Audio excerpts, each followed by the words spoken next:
Well, hello there. Thanks for joining me. I am Dr. Jen, and this is My Life as a Landlord. I'm so pleased that you've joined me for today's show.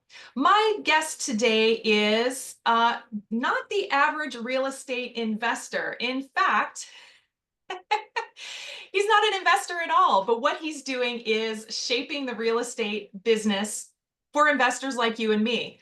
This is a very interesting notion here. I think you're going to get a kick out of this. He's actually a software creator who recently graduated and ended up creating a company that uses AI to help real estate. This is really kind of cool. Here to tell us all about it is Michael Vandi. Hi, Michael.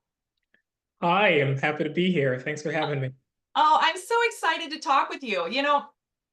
Connecting with folks like you is just so unique when you're like, yeah, hey, I help use AI in real estate. And I'm like, huh? What? So congratulations on your recent graduation. What degree certification did you achieve? What did you get? I did a master's in software engineering, Okay, from? Carnegie Mellon. Okay, nice. Congratulations. That's awesome. So let's give the listeners a little bit of context here. You're a business owner, which you just graduated. So you started this business while you were in school? I did. You did. Okay. But are you involved in real estate like yourself? Are you like a property owner at all? No, I'm a renter. You're a renter. Okay. Okay. So you're a business owner, but you are a renter. You're Yeah. not a landlord. Nope. Okay. Um, so that just gives us some context here of how we're going to set this up because you and your business are helping folks like me and the listeners, which is great. But tell us a little bit more. Tell us your story. You're in school, you're developing some AI stuff. Like, was it for a school project?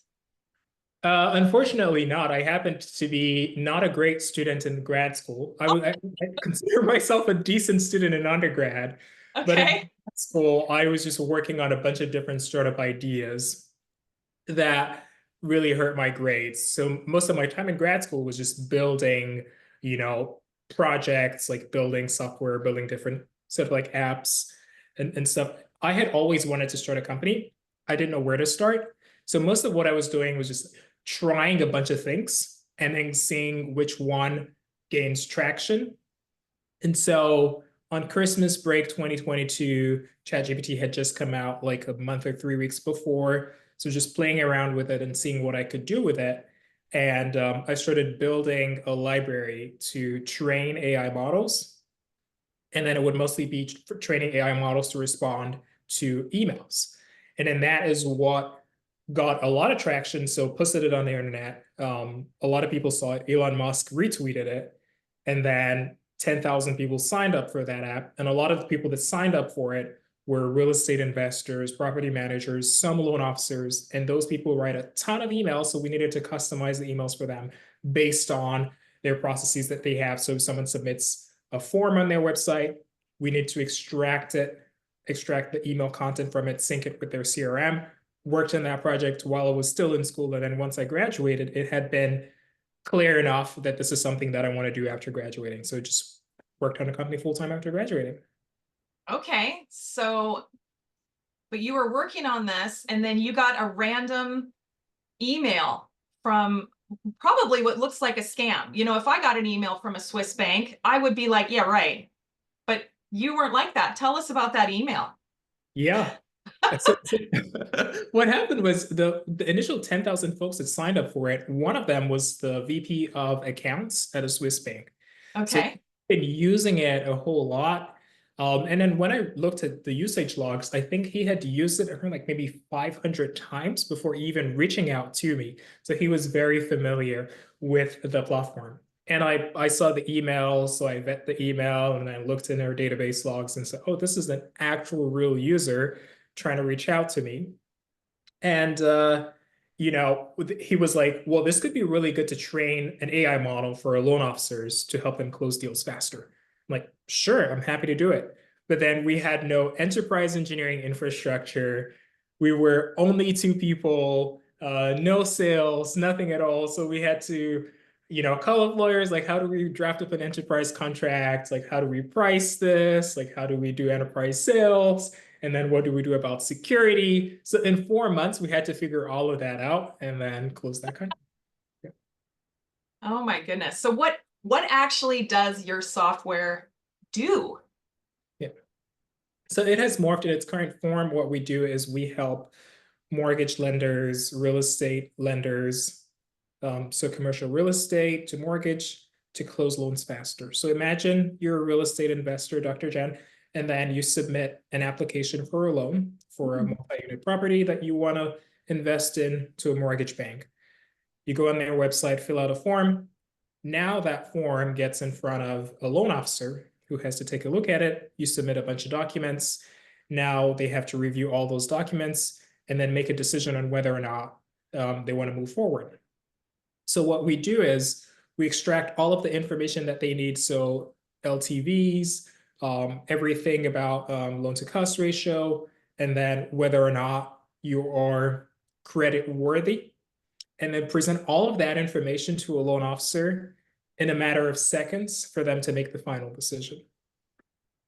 So I guess I liken it to the computer and the AI software extracts certain things and basically spits out a summary and tells the bank or the credit union, whoever the lending party is, how much of a risk this whole deal is, this whole request is. Does that sound about right? Yeah. So Yeah. we do risk assessment, also follow-ups. So let's say you've submitted the application and then you're missing some documents. We have AI agents that could call you automatically and then speak in a human voice and then request those documents, tell you exactly where to send it. And those AI agents know exactly who you are. They have access to your application. So it's like talking to an actual human. Oh my gosh, that's very freaky. Well, let's talk more about human side of this, right?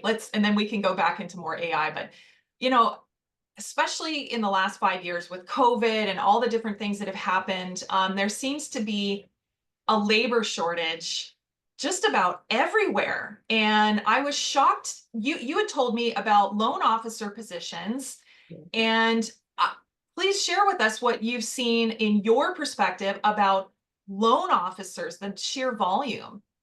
Yeah. I think the lending industry was um, one of the worst industries hit with the labor shortage in the last 2.5 years. So Mm. the industry lost around 50% of all loan officers in the last 50, 50, like 5 years. Yeah, okay. in the last 2.5 years alone.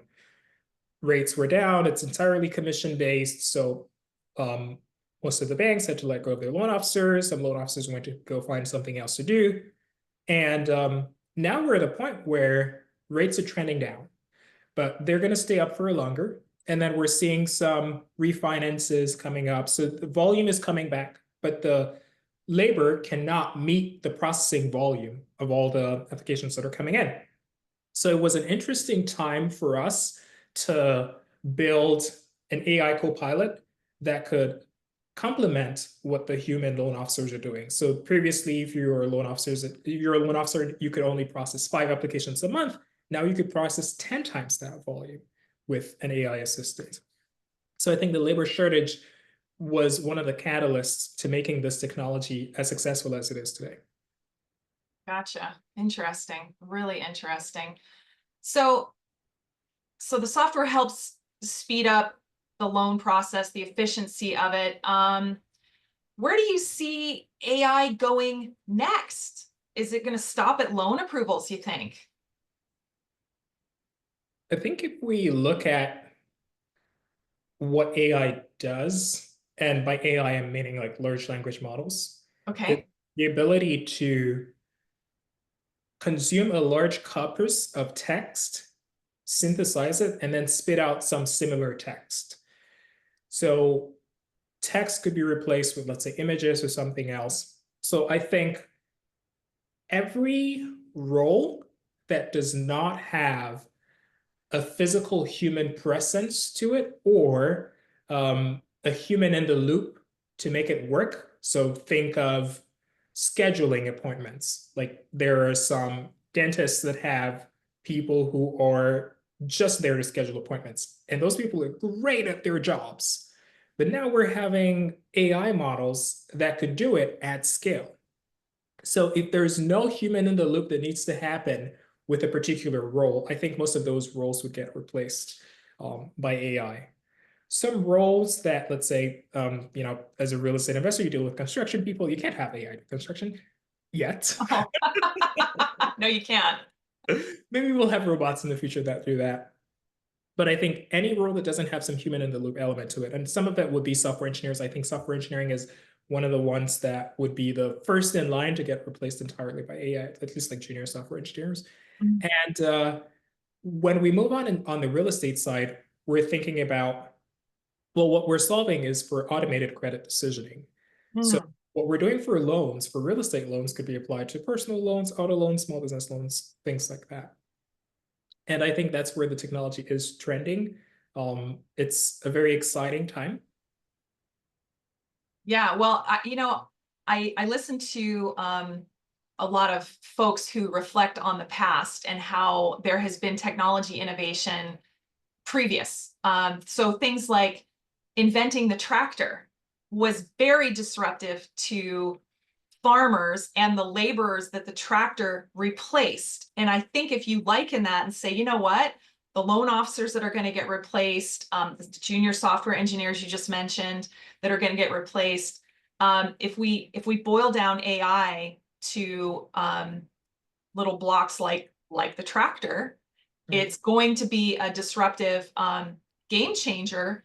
But the tractor was pretty darn handy, and at the time, it probably was really, really, a shakeup when people are getting laid off, and oh my gosh, it's these shockwaves, and same thing.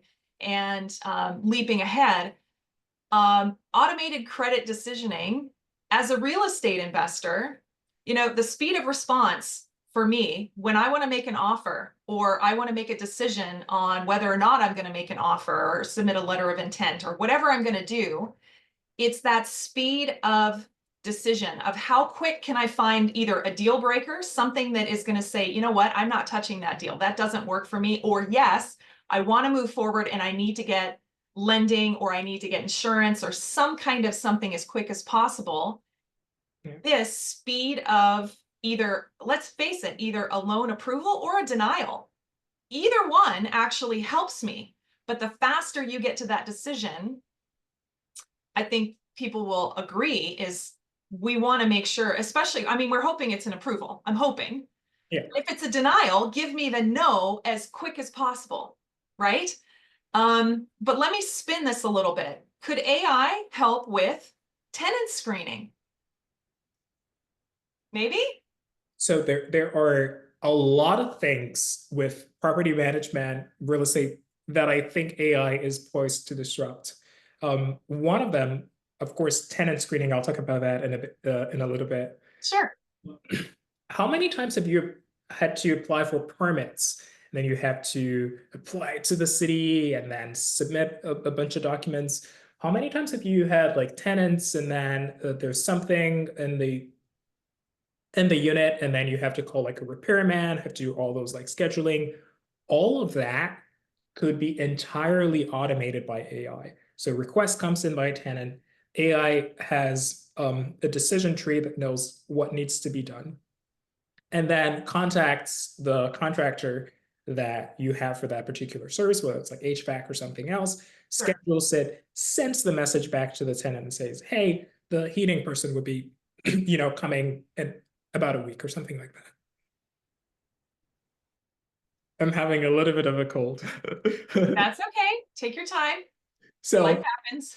that's one of the ways I think some of the property management processes could be fully automated by AI. Okay. And then we move on to tenant screening.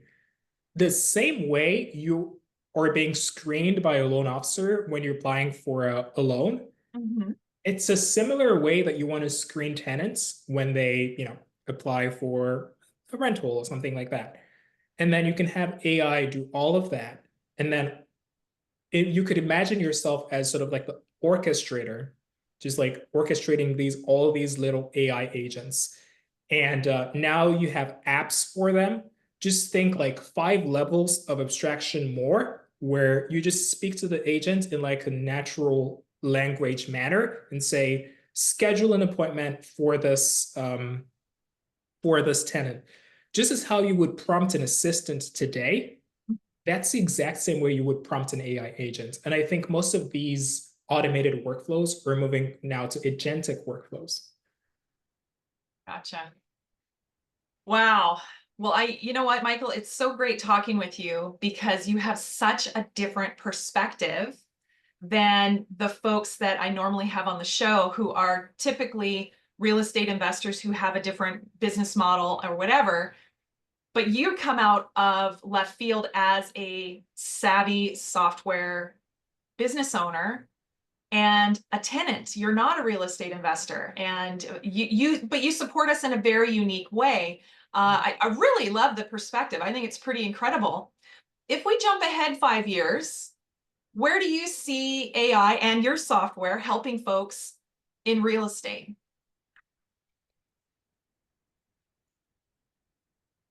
I think if we look at,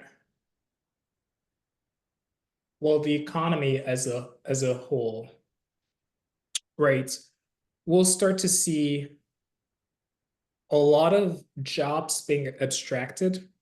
And then we've sort of like stress tested this in the lending industry in the last 2.5 years. So it's a good place to start it. Mhm. We'll see 50% of the labor, 50% of labor quantity is gone. And then, well, what would happen if it's like 60%? What would happen if it's like 70% or 80%? So in 5 years, I think everything that you do that involves an app, that app would be replaced by an AI agent.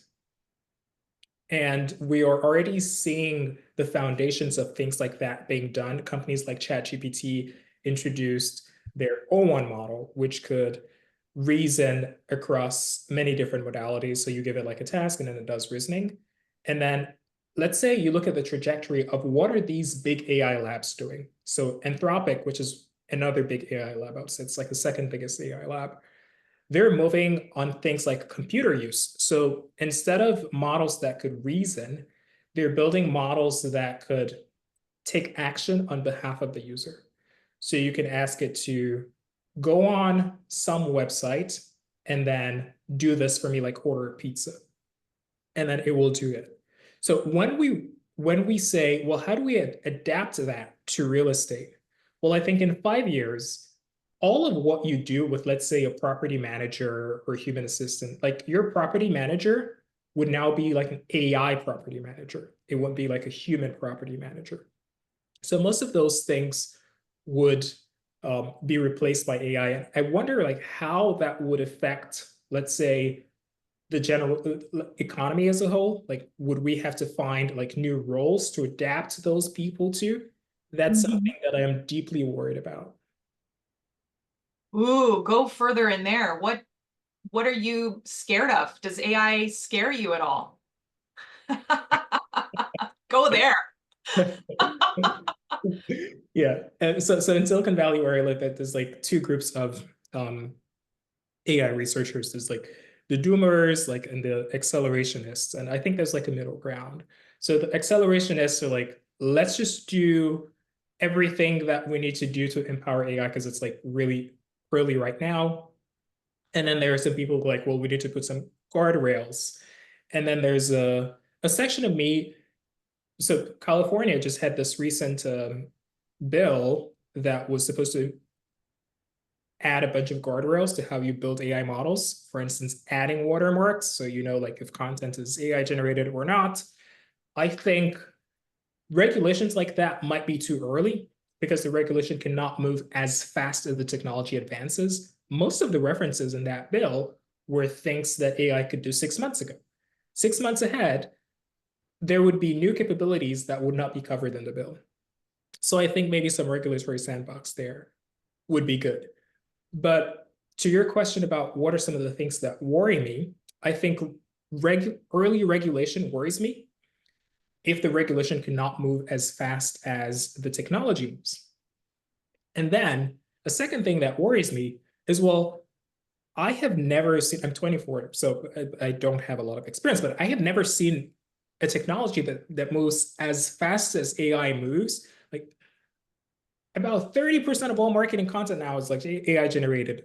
Over 50% of the code on GitHub is AI generated. And all in just in 2 years, like everything, like you're using 100% of your podcast episodes are AI transcribed. It is so ingrained in our lives so quickly that the economy would not have enough time to adjust. So we were talking about like introduction of cars, even the internet. Like it took like maybe 10 years for things to truly seep into the economy. But with AI, it's just moving so fast that I think the economy would not have time to adjust. I have, folks, friends who are just coming out of college and they can't find a job because companies are downsizing. 20% of all the code in Google is being written by AI. So they're hiring less and less software engineers. So in 5, 10 years, I worry that we might not be able to correct the labor economy in time for AI takeover. Yeah, that's a little scary. I think we're painting a gloomy picture, but that's where I see it going. Michael, this is so great to have you on the show and to have you give an insight. This is the first time we've talked about AI on My Life as a Landlord and AI in real estate. And I think this is going to be one of the first of many conversations to have. If a listener is interested in contacting you, how do they get a hold of you? I'm really active on LinkedIn, so if you search Michael Vandi on LinkedIn, I'm there. You can also check out our website, addy.so, and I'm always on there. Perfect. Check out Michael Vandi's LinkedIn. Got it. Any parting thoughts that you want to frighten us? I think I have to make this clear. I'm not like an AI doomer. I'm just like a little bit more conscientious than some of the Silicon Valley CEOs. And Gotcha. I think any parting thoughts would be landlords, real estate investors, you sit in a position of power where you hire people. And as the technology moves fast, you have the option to decelerate a little bit. So maybe don't get rid of 80% of all your property management staff in like a month. Maybe do it a little bit over time. Like you're eventually going to get there. Just do it over time. And I think if you have a very high performing team, maybe try to see that they are transitioned into other places. For lending, we've actually solved this theoretically. What we're doing now with some of the software that we built, which is replacing loan officers, is we're transitioning loan officers to be more like loan advisors, mortgage advisors, bringing that human touch into the lending process rather than reviewing loans. So it's like you just need to have like a therapist sort of a role. So mostly like what I think we should do as people in positions of economic substance to like hire folks is just find a way to like transition them. Super cool. Oh my goodness. Michael, thanks for being on the show today. What a pleasure having you. Thank you, Dr. Chan. It was a pleasure.